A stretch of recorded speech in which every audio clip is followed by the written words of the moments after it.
el, el equipo número 8 y les vamos a hablar sobre ametropías. Mi equipo está conformado por mi compañera Mariana, por mi compañera Kiara y yo, su compañera Ariel.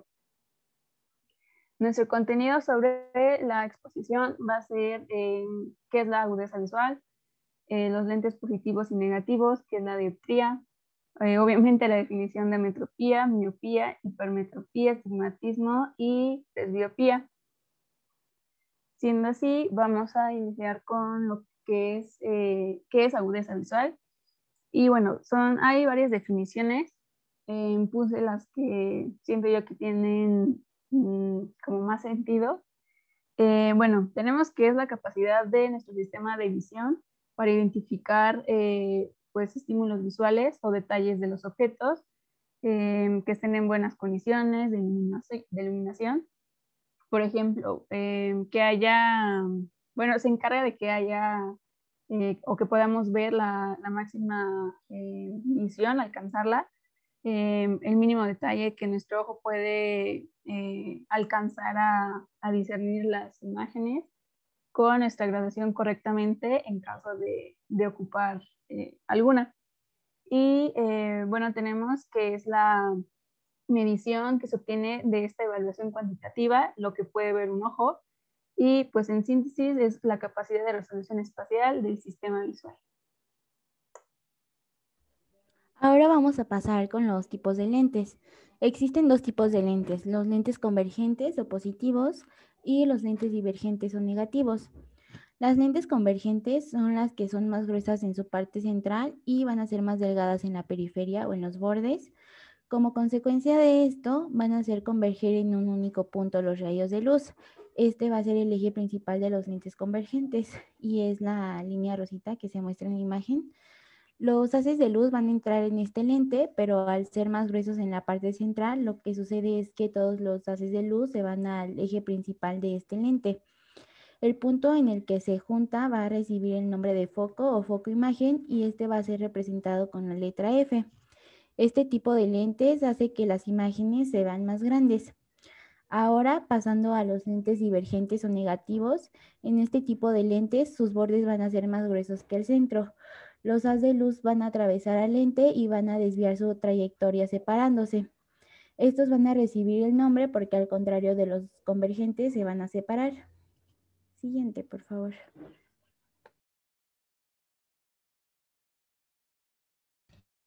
Bueno, continuando con la definición de dioptrías, tenemos que, pues como manera introductoria, el ojo va a poseer lentes convergentes a los cuales se les va a indicar su poder en dioptrías con signos positivos. Esto hace que los rayos de luz se encuentren. De esta manera, como ya lo comentó mi compañera Mariana, van a formar un punto focal, el cual idealmente debe estar justo sobre la mácula, que si recordamos va a ser la zona de la retina con más densidad de fotorreceptores. Y bueno, este poder de convergencia sumado de los dos lentes, lo que corresponde a la córnea y el cristalino, va a ser aproximadamente de más 60 a 64 dioptrías, ya que el cristalino en reposo va a tener aproximadamente de 20 a 22 dioptrías y la córnea va a poseer en promedio un poder de 40 a 42. Siendo así, ¿qué es una dioptría? Esta va a ser definida como una unidad de medida que con valores positivos o negativos expresa el poder de refracción de una lente o potencial de la lente, y equivale al valor recíproco o inverso de su magnitud expresada en metros. Siendo así, o resumiéndolo, esta dioptría es una unidad de potencia de una lente óptica y se va a medir en metros inversos.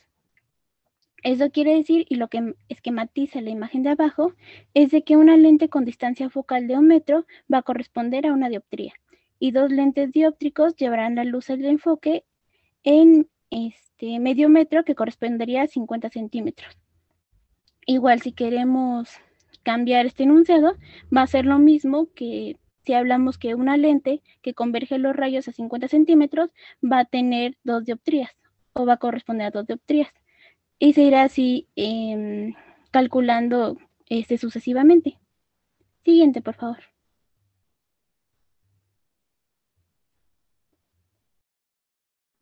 Ok, bueno, ahora vamos a iniciar con la definición de ametropías y Tenemos que es cualquier defecto ocular que ocasione un enfoque inadecuado de la imagen sobre la retina, causando por lo tanto una disminución de la agudeza visual.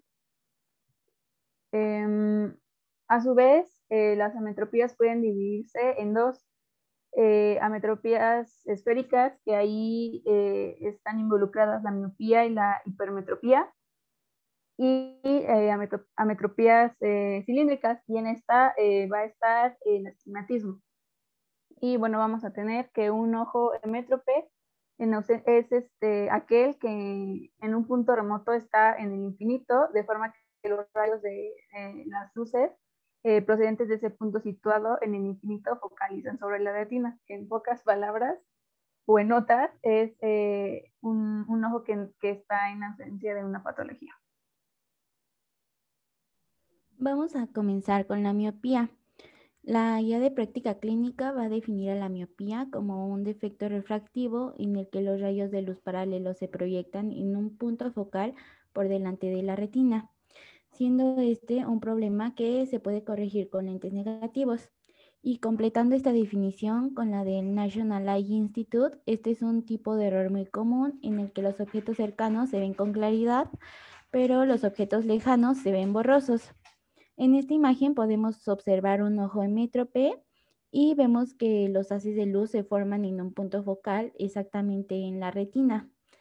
Y en cambio, en la imagen de abajo podemos observar que en la miopía el punto focal se forma por delante de la retina.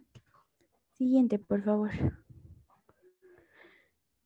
Los factores de riesgo incluyen la herencia, los estilos de vida. Aquí encontramos un artículo en el que mencionaba que la prevalencia ha aumentado en países desarrollados debido a la carga educativa desde el periodo escolar. Otros factores de riesgo son los factores ambientales y los niveles altos de iluminación. Algunos de los signos y síntomas de la miopía van a incluir cefaleas, fatiga visual, entrecerrar los ojos para ver y dificultad para ver objetos lejanos. Siguiente. Vamos a pasar a la clasificación de la miopía. Y la miopía la podemos clasificar si es axial por un aumento del diámetro anteroposterior del ojo, que este va a ser el más frecuente.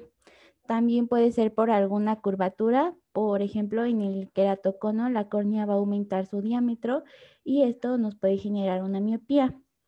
Y por último tenemos que también puede ser por una miopía de índice, que es cuando aumenta el poder refractivo en el cristalino. Siguiente. Y ahora tenemos otra clasificación.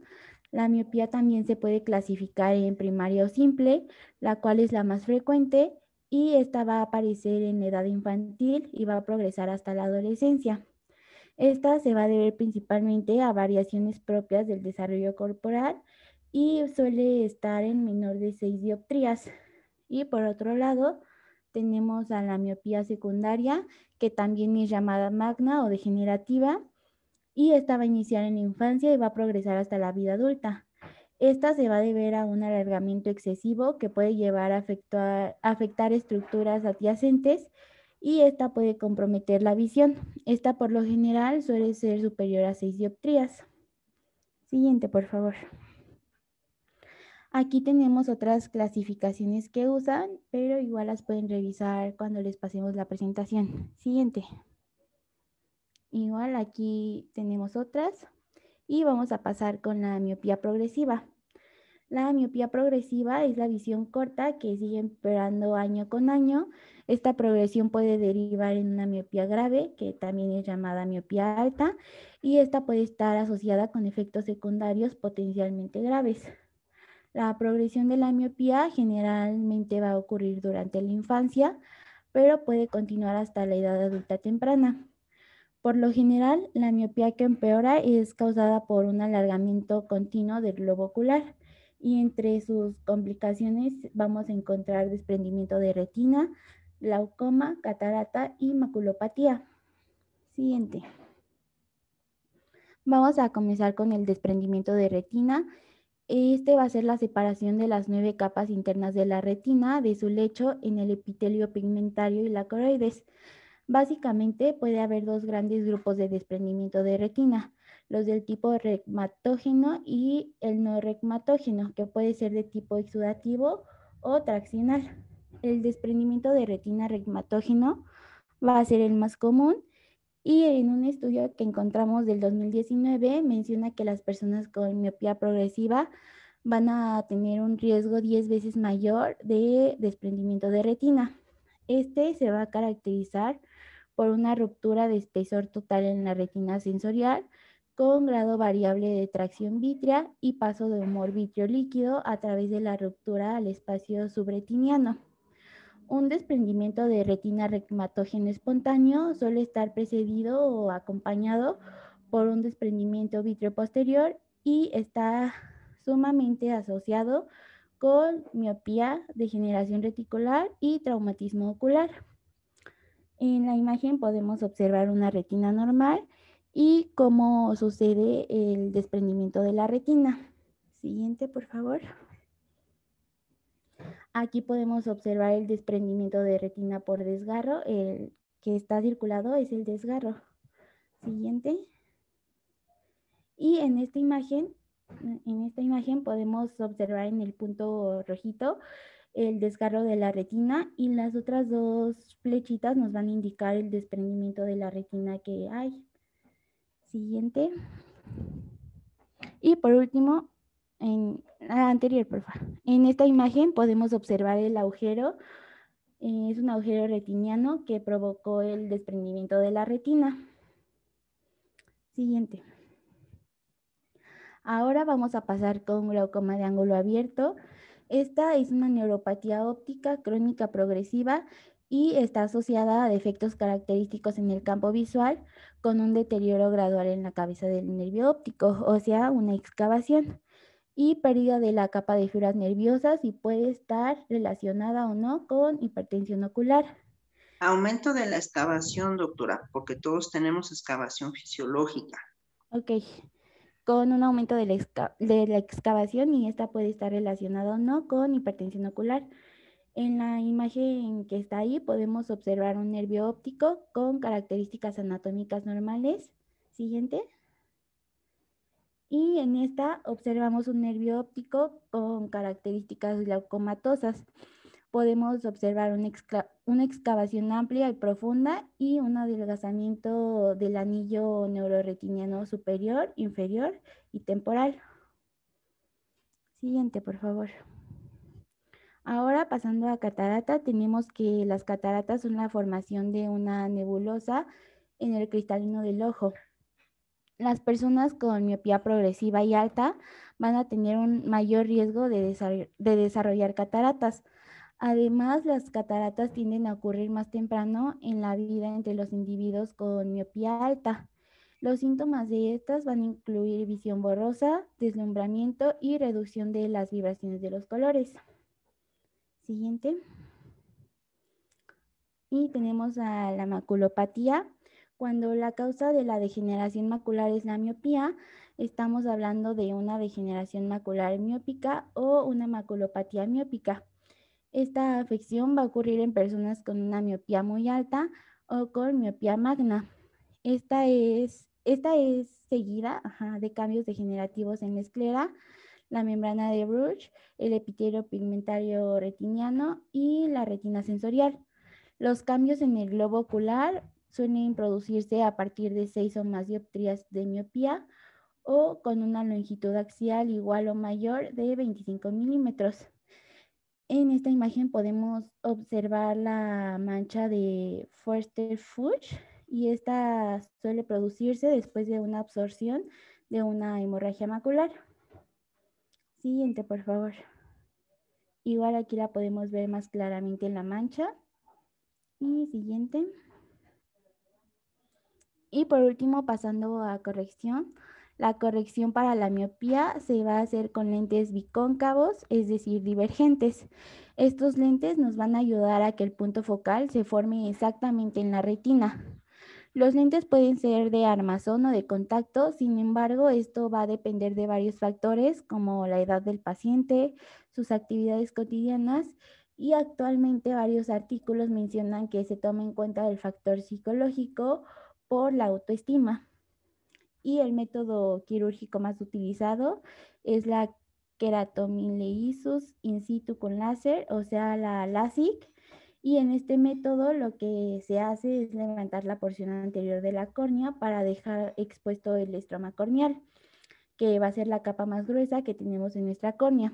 Después de esto, un láser que va a estar controlado por computadora va a hacer una remodelación exacta de la córnea para que tengan las dimensiones adecuadas y finalmente se van a regresar las porciones de la córnea que se levantaron.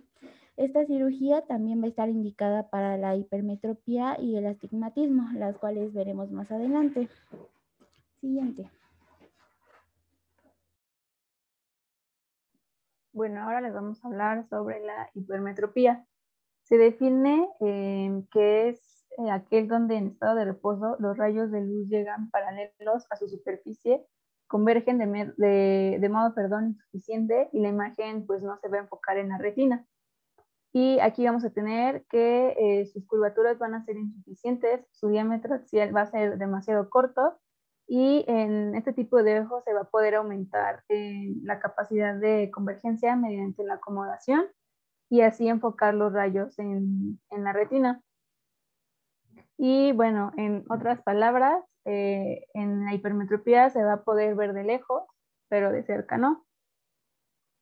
Aquí tenemos a su vez su clasificación de la hipermetropía. Tenemos que se clasifica por características anatómicas del ojo, por grado de hipermetropía, fisiológica o patológica y por acción de la acomodación. Aquí en donde nos vamos a enfocar un poquito más es en la fisiológica o patológica, que en especial hay dos patologías asociadas, que es el glaucoma de ángulo estrecho o cerrado y el estrabismo convergente acomodativo. Siendo así, vamos a definir primero qué es el estrabismo. Tenemos que el estrabismo es un trastorno en el cual los dos ojos no se alinean en la misma dirección, por lo tanto, pues no se va a mirar al mismo objeto al mismo tiempo. Y a su vez, este se va a clasificar y vamos a tener que se clasifica según el sentido de la mirada, según el ojo director y según la causa. Bien, entonces, según el sentido de la mirada, vamos a tener que puede ser convergente, divergente, vertical y en sentido giratorio. En el convergente, la mirada se va a desviar hacia la nariz y se dice que ese va a ser el más frecuente. En el divergente, la mirada se va a desviar hacia afuera y en la vertical, a su vez van a haber como dos. La mirada se va a desviar hacia arriba, a esto se le va a llamar hipertropía. Y, o bueno, también por el otro lado se va a desviar hacia abajo y a este se le va a llamar hipotropía. Y en sentido giratorio también pues se clasifica, ¿no? Y bueno, según el ojo director vamos a tener que va a ser alternante o fijo.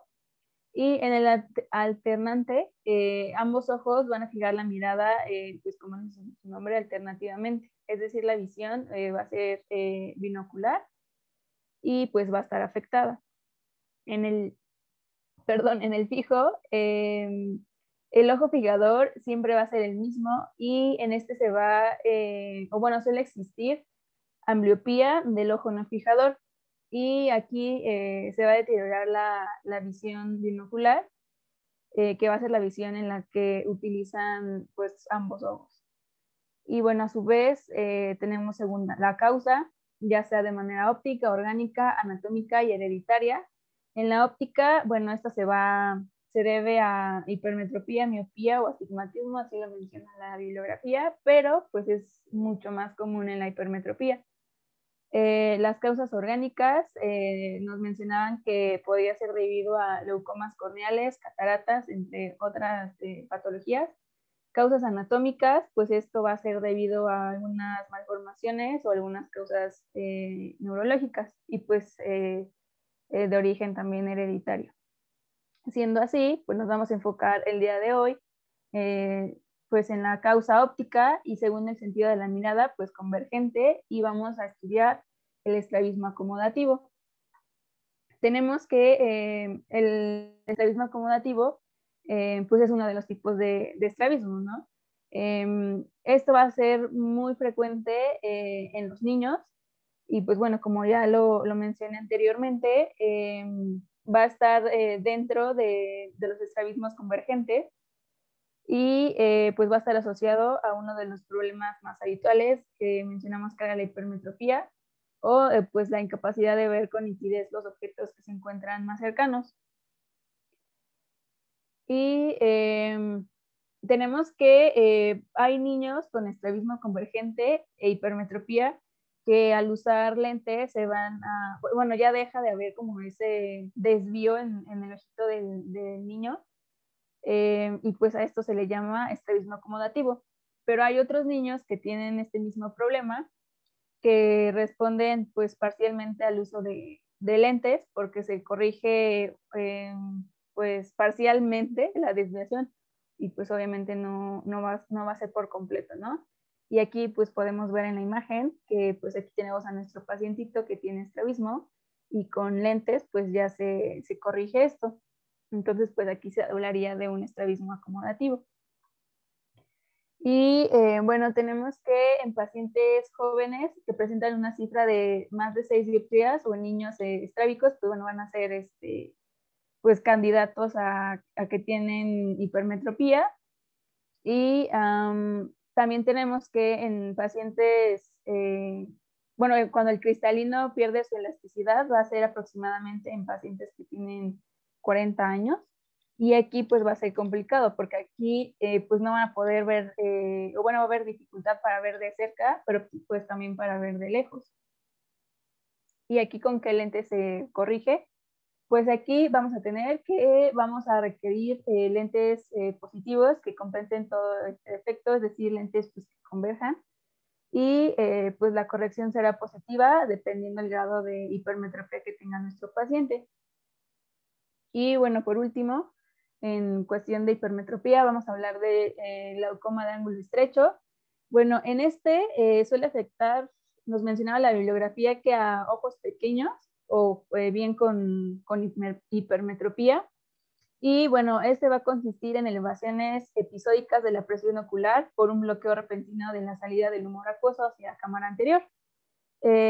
También mencionaba que esto va a recibir el nombre de ataque del glaucoma agudo.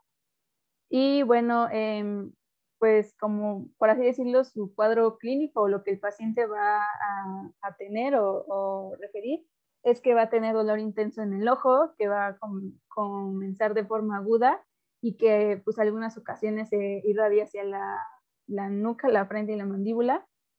También es muy frecuente que lleguen a aparecer vómitos o náuseas. Y pues bueno, muchas veces estos pacientes lo llegan a confundir, que es con, o sea, que tienen algo de, o sea, con una alteración en el estómago. Y pues muchas veces llegan a ignorarlo y pues obviamente es muy importante. También nos menciona que las personas que tienen glaucoma de ángulo estrecho suelen notar algunos halos de colores alrededor de las luces en el ojo afectado, así como un como emborramiento de la visión. Y pues igual hay algunos pacientes que cuando llegan a percibir estos síntomas, o sea, después como que pasa un momento y ya después dejan de verlo o de sentirlo. Entonces, pues creen que es algo como que pasa en el momento, ya no le toman importancia, vuelven a sus actividades normales y pues muchas veces el paciente no se da cuenta que tiene este tipo de problemas y pues no le toma importancia.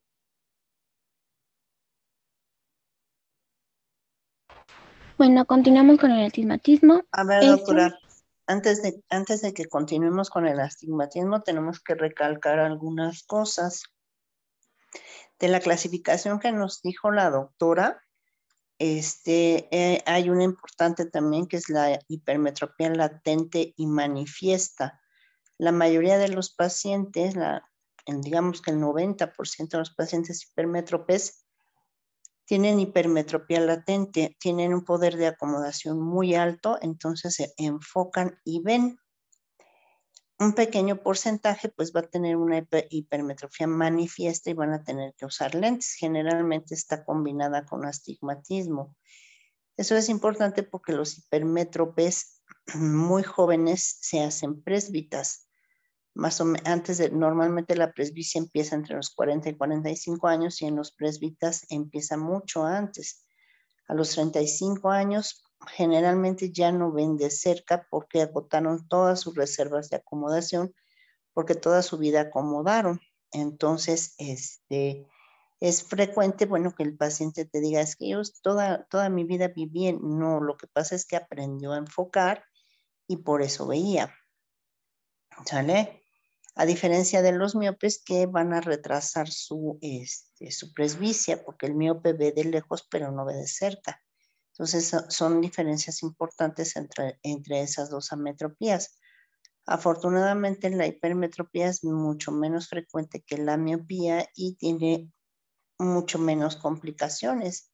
La miopía, como ya lo revisó la doctora o ya lo revisamos, puede generar ceguera irreversible en personas jóvenes en etapa laboral. Entonces es muy importante que si yo tengo un paciente que me refiere que de repente empezó a ver destellos de luz y ahora ya no ve una cortina negra que le estorba para ver, a ese paciente probablemente está cursando con un desprendimiento de retina y se tiene que mandar en el momento a la revisión oftalmológica.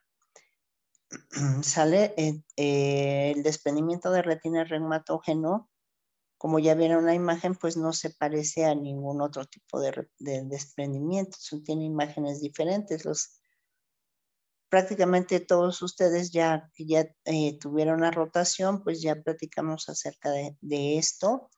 La imagen del desprendimiento reumatógeno es prácticamente, se ve como si estuviera líquido atrapado en un celofán, ya sea en la parte de arriba o en la parte de abajo, y se hace como una bolsa. Generalmente se presenta porque hay lesiones en la retina periférica, se introduce el gel vítreo y se desprende. Si está en la parte superior, pues el desprendimiento es muy rápido, en horas. Y si está en la parte inferior, puede ser más crónico porque se desprende por capilaridad. Entonces, la importancia de la miopía es que está asociada a enfermedades oculares que pueden generar ceguera irreversible. Entonces, hay que estar siempre al pendiente. Seguimos ahora sí. Ok, doctora. Bueno, como les decía, el astigmatismo va a ser un defecto refractario en el cual se presenta una alteración en la curvatura de la córnea. Y esto va a impedir un enfoque claro de los objetos, tanto cercanos como a distancia. Eso quiere decir que la percepción va a estar borrosa con respecto a las imágenes. Y bueno, ¿cómo sucede esto? En condiciones normales, tanto la córnea como el cristalino son curvos de forma homogénea o normal, lo que permite un correcto enfoque en los rayos de luz hacia la retina. Y bueno, lo que sucede aquí es que el ojo produce una imagen con múltiples líneas o puntos focales. Y en este caso, cuando la córnea está achatada por los polos y en cada uno de los ejes principales van a aparecer distintos radios de curvatura. El astigmatismo va a ser muy frecuente de encontrar y muy común y puede afectar a uno o ambos ojos. Y en este caso, para simplificarlo o entenderlo de manera mejor o más sencilla, vamos a utilizar la imagen de los baloncitos. Y bueno, una córnea sin astigmatismo va a ser similar a la mitad de una esfera. En este caso, como si tomáramos el balón de fútbol. Y lo cortaríamos a la mitad. El mediastino vertical va a tener una curvatura igual al meridiano horizontal y a la de todos los meridianos intermedios. Sin embargo, una córnea con astigmatismo, por el contrario, se asemeja a un balón de fútbol americano. Como vemos, va a estar evalado. ¿Puedes poner la siguiente, por favor? Y bueno, como vemos, si lo cortamos a la mitad, el meridiano horizontal será menos curvo y por lo tanto tendrá menor poder dióptrico que el meridiano vertical. Y todos los meridianos intermedios tendrán un poder variable. En este ejemplo va a ser creciente desde la porción horizontal hasta la porción vertical. Siguiente, por favor.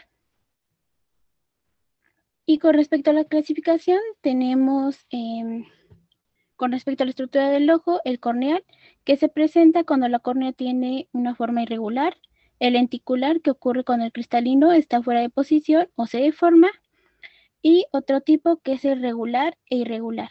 El tipo regular es el más común y es posible corregirse con lentes, y en este tipo de meridianos, en este tipo los dos meridianos principales se van a situar en el ángulo recto.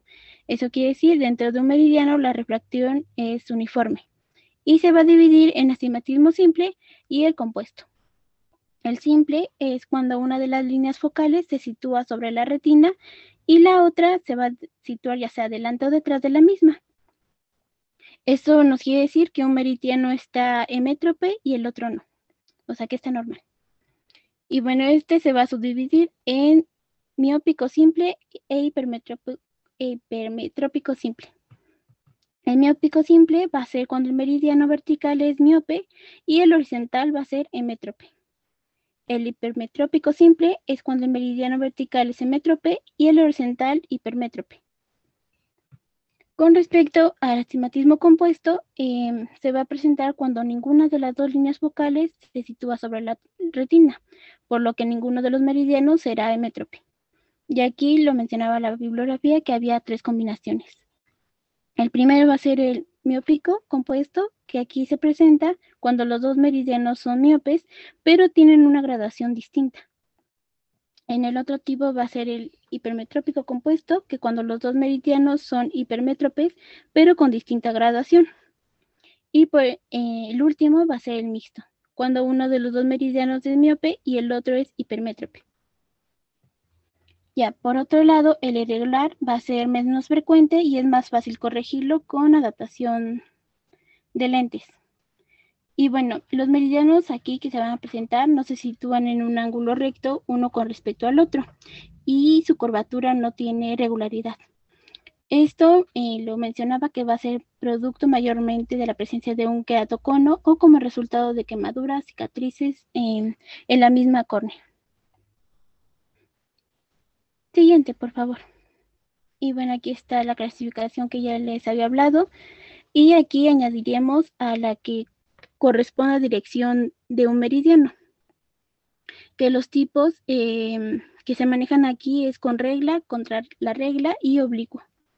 Hablamos de un astigmatismo con la regla cuando la refracción más alta tiene lugar en el meridiano vertical y la más baja en el horizontal. Con respecto al astigmatismo contra regla, hablamos cuando la máxima refracción ocurre en el meridiano horizontal y la más baja en el vertical. Y ya como lo dice su nombre, el astigmatismo oblicuo es cuando el meridiano con gradación más alta no es ni el vertical ni el horizontal, sino que se encuentra situado de manera oblicua. Siguiente, por favor. Y bueno, las causas de este astigmatismo puede ser por tener una curvatura irregular, ya sea en la córnea o el cristalino, traumatismos o cualquier alteración que pueda modificar la morfología normal de la córnea, como producto de la cirugía ocular por cataratas o la queratoplasia. También por úlceras corneales, origen congénito y por falta de simetría o tonicidad de la misma córnea. Y bueno, en las patologías asociadas, lo que encontré es que en realidad no está asociado a ninguna patología ocular. Sin embargo, otras patologías oculares pueden desarrollar secundariamente astigmatismo. Eso quiere decir que no sucede de manera primaria.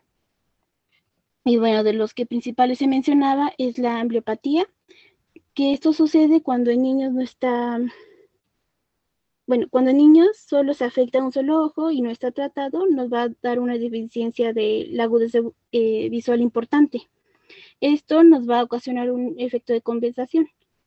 Y este efecto nos va a provocar que el niño use solo un ojo con mayor capacidad visual y la función del otro quedará anulada independientemente aunque su estructura física esté intacta. Y bueno, ahí se mencionan los demás ejemplos, que sería la queratitis bacteriana, la úlcera de Muren, hipoplasia del nervio óptico, entre otros. Y los síntomas que va a referir meramente el paciente va a ser dolor de cabeza en nuca y en frente, la sensación de arenilla en el ojo, la mala agudeza visual de lejos, dificultad para el cambio de visión de cerca y de lejos, ardor prurito o enrojecimiento ocular, la visión borrosa, o que no se distinguen bien los detalles y las figuras se perciben distorsionadas. También podría referir mareos, visión doble o fatiga visual. Siguiente, por favor. Con respecto a la corrección, se va a realizar primeramente el examen ocular general, que es con prueba de refracción, la evaluación de la agudeza visual mediante la tabla ocular estándar, como ya le habíamos visto anteriormente. Y en el caso de los niños o personas que no puedan responder a una prueba de refracción normal, se les puede medir por medio de la retinoscopía. Otro uso o auxiliar que tenemos es la ruedita o la esfera de abanico de astigmatismo, la que vemos del lado derecho. Y bueno, una persona con visión normal puede ver todas las líneas del reloj astigmático con igual nitidez.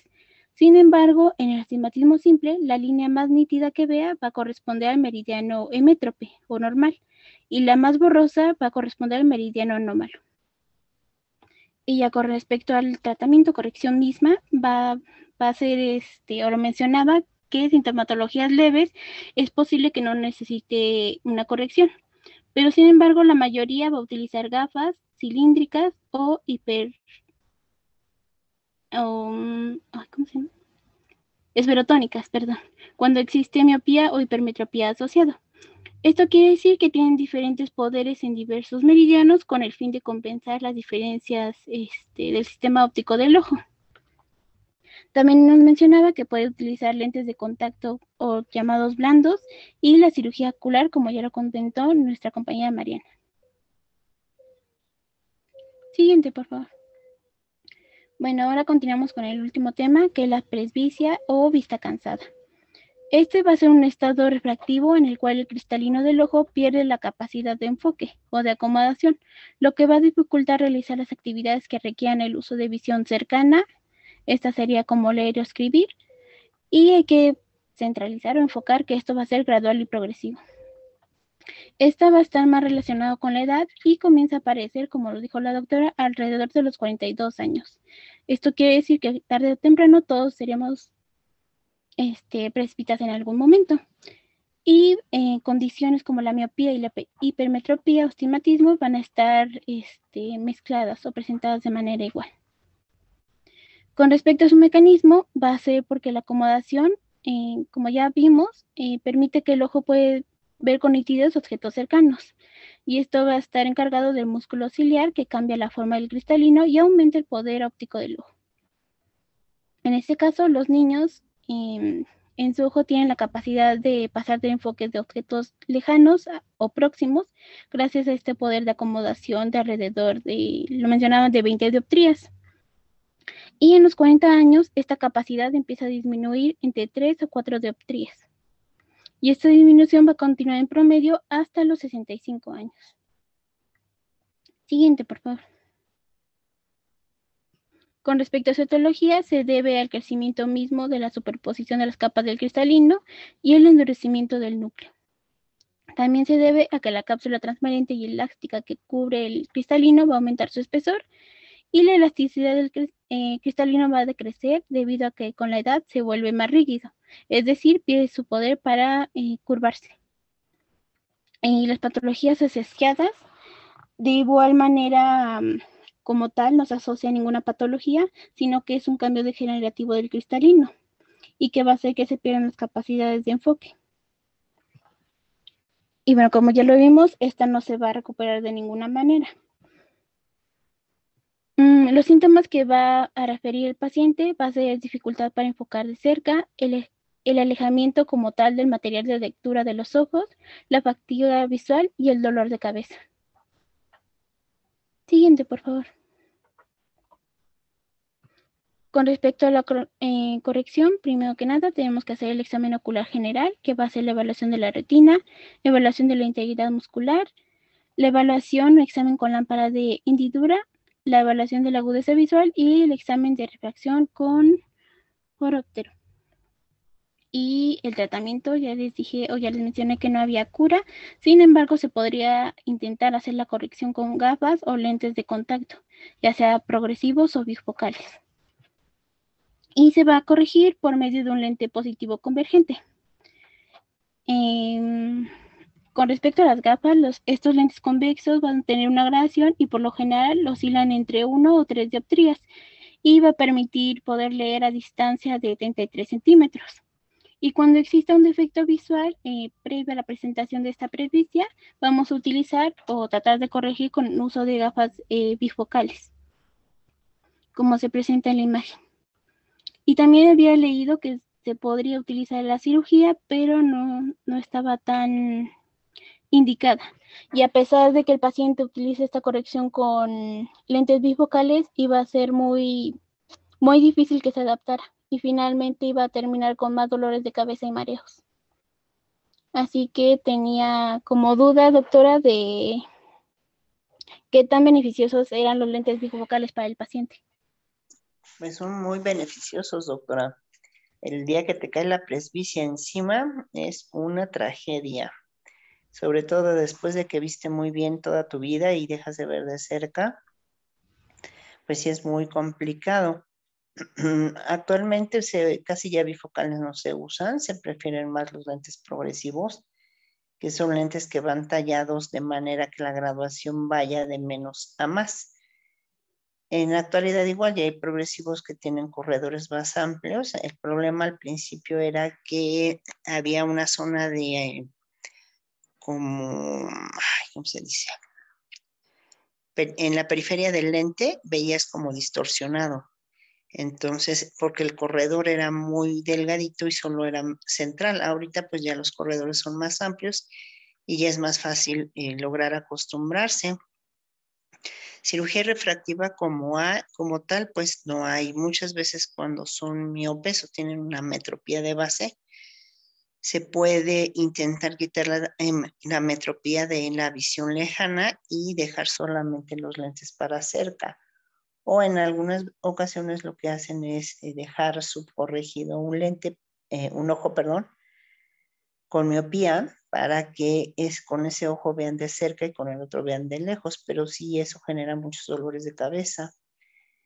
La otra opción actualmente es por ejemplo, los pacientes que tienen cataratas y que no quieren usar lentes ni siquiera para ver de cerca después de la cirugía, es el uso de lentes intraoculares progresivos. Pero son así como que casos muy especiales, porque si tú operas, por ejemplo, un paciente con personalidad tipo A y le pones un lente multifocal, pues nunca se logran adaptar. Es un poco complicada la presbicia y en la actualidad pues una cirugía como tal que resulte al 100% segura, pues no existe. Pues muy bien, estuvo muy bien su presentación con los ajustes que hicieron. Nos vamos a ver igual mañana a la misma hora.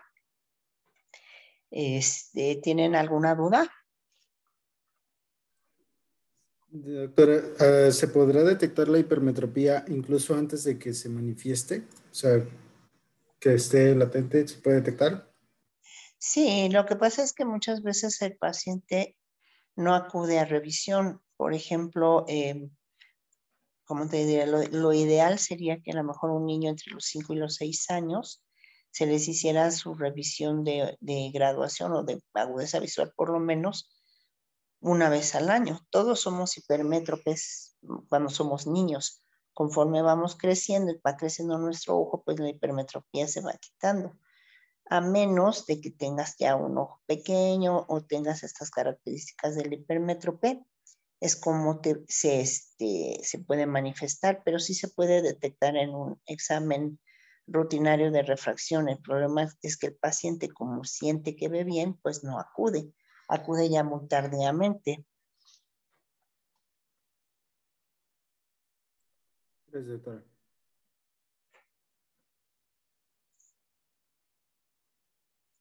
Pues si no tienen otra pregunta, terminamos y nos veremos mañana. ¿Qué tema es mañana?